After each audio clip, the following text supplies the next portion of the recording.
We are going to the moon, to deep space, and to Mars. Humanity will venture further out into our solar system than ever before.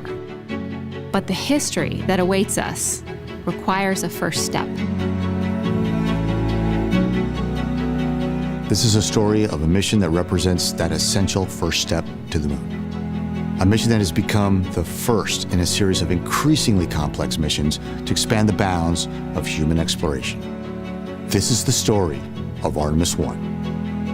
3, 2, 1. Boosters in ignition. And liftoff of Artemis I. We rise together back to the moon and beyond.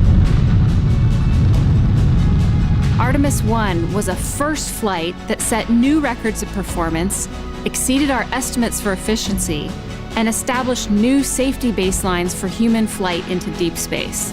All before returning from this journey, plunging through Earth's atmosphere, and arriving safely back on our home planet.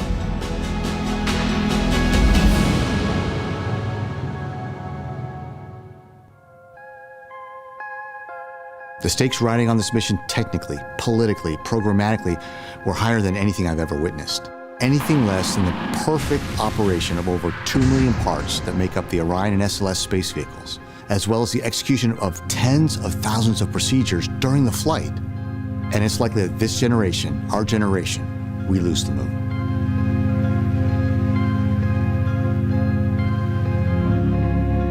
And yet, as a first test flight of an entirely new spacecraft for over 25 days and crossing 1.4 million miles, Artemis I flew a near-perfect mission to the moon and back, flying a human-rated spacecraft in deep space farther and faster than ever before.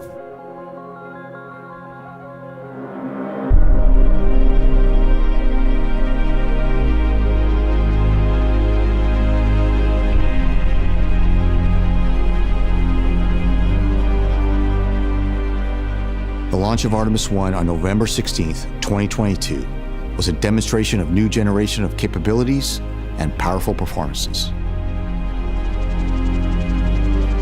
That night, the Block 1 version of SLS became the most powerful launch vehicle ever flown to orbit. SLS roared to life with 8.8 million pounds of thrust. That is 1 million pounds greater than even the mighty Saturn V. So all personnel, STC, STC's go. OTC, GTC, MCO. Booster, go. Control, go. GNC, go. Prop, go. CDH, go. FIDO, go. FAO, go. MPO, go. All right, books, go for launch. At this time, I give you a go to resume count and launch Artemis I. And here we go. 10. Hydrogen burn-off igniters initiated. 4-stage engine start.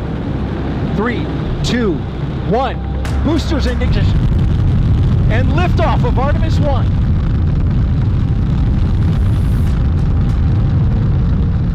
We stood only 3 miles away from the launch pad, and when that countdown clock hit 0, the SLS lit up the sky like daylight.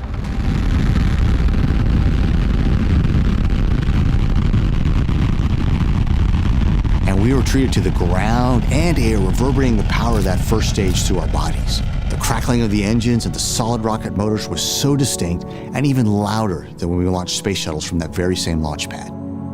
Confirmation that the solid rocket boosters have separated. And then hearing the collective gasp of the crowd when we finally heard MECO, main engine cutoff. The flight dynamics officer reports that we have a nominal main engine cutoff. And everyone could finally breathe again. The first stage had done its job. That's a moment we will never forget. Performance nominal. Copy nominal. Booster, how's the engine looking? Looking good, flight. Okay, FIDO, straight and narrow. The technical perfection of this launch was equally as staggering. Artemis I achieved orbital insertion with an accuracy of 99.974%. That's a near perfect velocity bullseye, and a level of precision never flown before on a first flight. The groundbreaking performances of this mission were highlighted further when the ICPS, or second stage, powered Orion through the perigee raise maneuver, followed by the translunar injection, or TLI burn. They put Artemis I spacecraft on a near-perfect trajectory to the moon. flight control. ICBS is in attitude control and maneuvering to solar north. Copy, good news.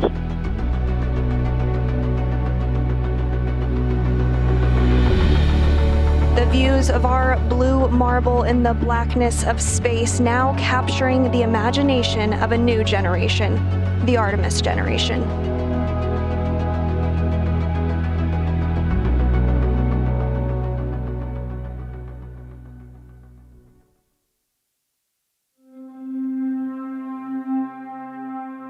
The untapped scientific and resource potential of the moon is incredible.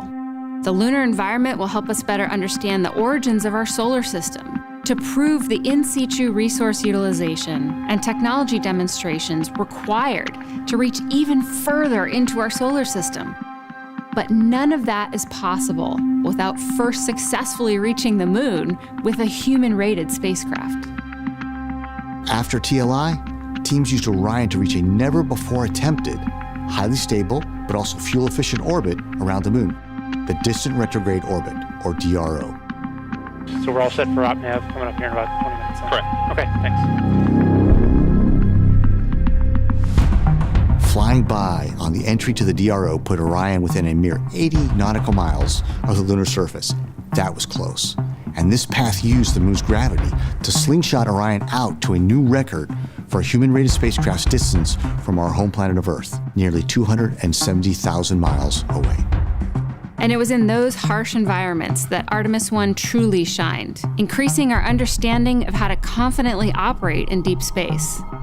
On flight day 13, we canceled a planned orbital maintenance burn because it was simply unnecessary. On flight day 20, we ignited the main engine once again and began the long journey back to Earth.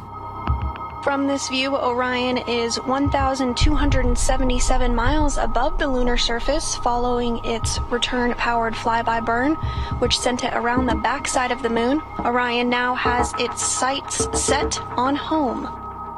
Artemis I set out to fulfill a number of requirements, but the highest priority for this mission was to demonstrate the performance of Orion's heat shield at lunar return velocities. So during re-entry, the largest heat shield of its kind ever made by humans had to prove that it could protect crews from temperatures that exceed 5,000 degrees Fahrenheit. That's nearly half the temperature of the surface of the sun. Orion hurtled towards the Earth at 24,500 miles per hour, Mach 32, and initiated the first ever skip re-entry. This is the first time that humankind has skipped a spacecraft off the Earth's atmosphere. For those of us who have flown shuttle, Soyuz or Dragon, coming back from the International Space Station, we wear these Mach 25 patches. This is the return velocity from low Earth orbit. But Mach 32, that lunar return velocity, that's a whole order of magnitude more energy to dissipate.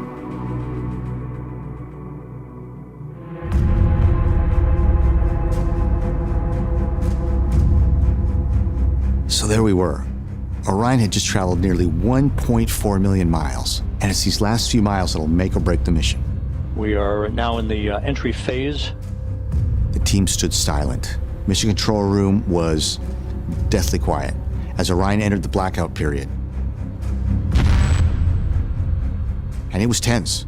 We had no telemetry, we had no comms, we had no visual. All we could do was simply wait. Standing by for a reacquisition of signal. This is the moment of truth for Orion.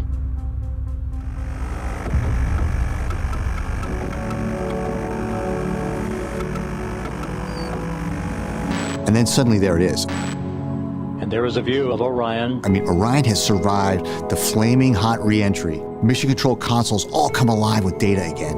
We're on glide slope, the drogues deployed, but again, we're at the point where we're all holding our breath.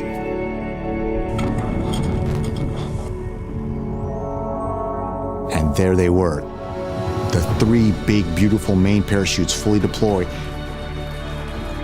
And we watch Orion gently settle into the Pacific Ocean.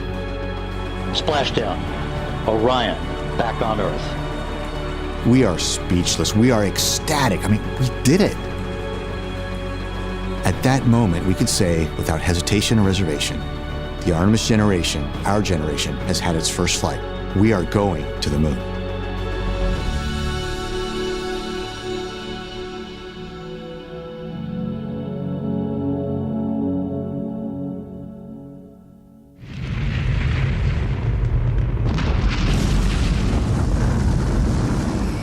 Statistics show that even through today, newly developed rockets have a failure rate of 50%. And generally, there is no rocket that performs perfectly on the first flight. And yet, SLS performed magnificently. This vehicle was described by space experts as symmetry in motion. There were 140 planned test objectives in the timeline. Artemis I achieved each and every one with such precision that the teams expanded the envelope with 21 additional test objectives. Because of the Artemis I mission, we retired risks that could have delayed or unraveled the ambitions of this generation, our generation, to return to the moon. Because of the Artemis I mission, we have demonstrated our ability to go farther and faster than ever before, opening the door to explore Mars and other destinations throughout the solar system. By nearly every single metric, Artemis I was a resounding success.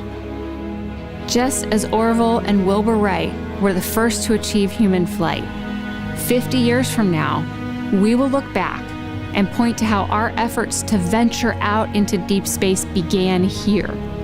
Our voyage out into the solar system started with this first flight. And yet, this is but a prelude to what comes next.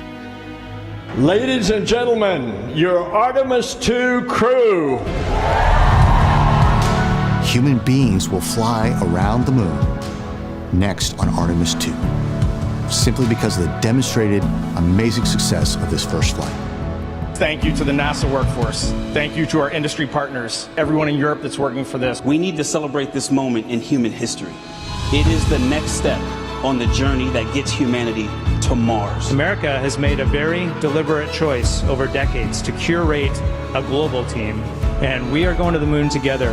When I think about this mission that's a relay race with international partners, it's also so awesome in and of itself. So, am I excited? Absolutely.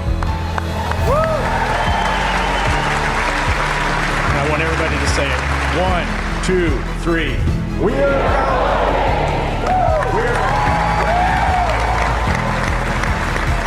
You and I, we are all truly part of the Artemis generation.